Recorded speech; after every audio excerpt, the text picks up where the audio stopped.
C'est la boulangerie de la plage. Un macaron meurtrier, série policière cosy, La boulangerie de la plage, tome 2, écrit par Fiona Grace, lu par Mavis. Chapitre 1. Ali tira sur le col de sa chemise.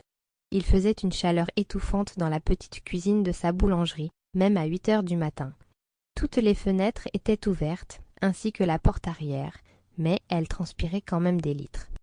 « Piper, peux-tu aller voir dans le placard de la boutique si on aurait un autre ventilateur ?» demanda Ali. Sa nouvelle employée était assise sur le comptoir, l'air à moitié endormi. Lança-t-elle dans son chantant accent géorgien en sortant de la cuisine.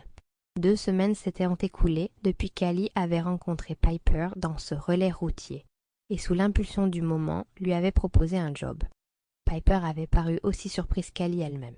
D'habitude, Ali était plus mesuré que ça, mais voir le patron de Piper la maltraiter devant le restaurant, c'était insupportable. Une telle injustice lui avait noué les tripes, et elle s'était dit qu'elle devait sauver cette aspirante actrice géorgienne de 22 ans avant que tous ses rêves ne tombent en miettes. Or, à présent, elle n'en était plus si sûre. Elle ne le regrettait pas une seconde, et elle aimait vraiment bien Piper, mais le flot de ses erreurs semblait sans fin. Cependant, Ali était déterminée à s'y tenir et à reconstruire l'estime de soi de la jeune femme. Par ailleurs, elle travaillait dur sur son tout nouveau produit, les macarons.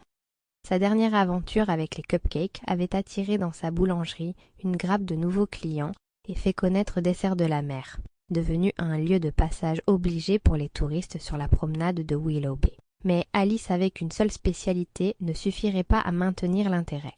Elle devait se diversifier. Les desserts français étaient sa passion, et en confectionnant des macarons, elle tirerait meilleure partie de sa formation poussée. Cela gonflerait ses muscles culinaires, pour ainsi dire. De plus, qui peut résister à un bel étalage de macarons arc-en-ciel?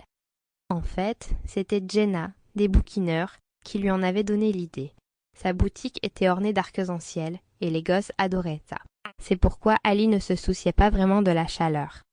Elle était trop concentrée pour y prêter attention, tout entière dans le frisson de la création. Alors qu'elle entreprenait de casser des œufs et de séparer les jaunes des blancs, Piper revint avec un petit ventilateur de table qui ne ferait sans doute pas grand-chose pour dissiper la chaleur. La jeune femme le brancha et l'alluma. Ses pales vrombirent en vain, brassant l'air chaud dans la cuisine sans le moindre effet. « Ça valait le coup, » gloussa Ali. « Où est cette plaquette de beurre à présent ?»« Je vais la chercher, » lança Piper d'un ton vif et enjoué. « Elle est au frigo. » Ali la suivit du regard tandis qu'elle traversait la pièce vers le réfrigérateur argenté de taille industrielle. Sample complete. Ready to continue?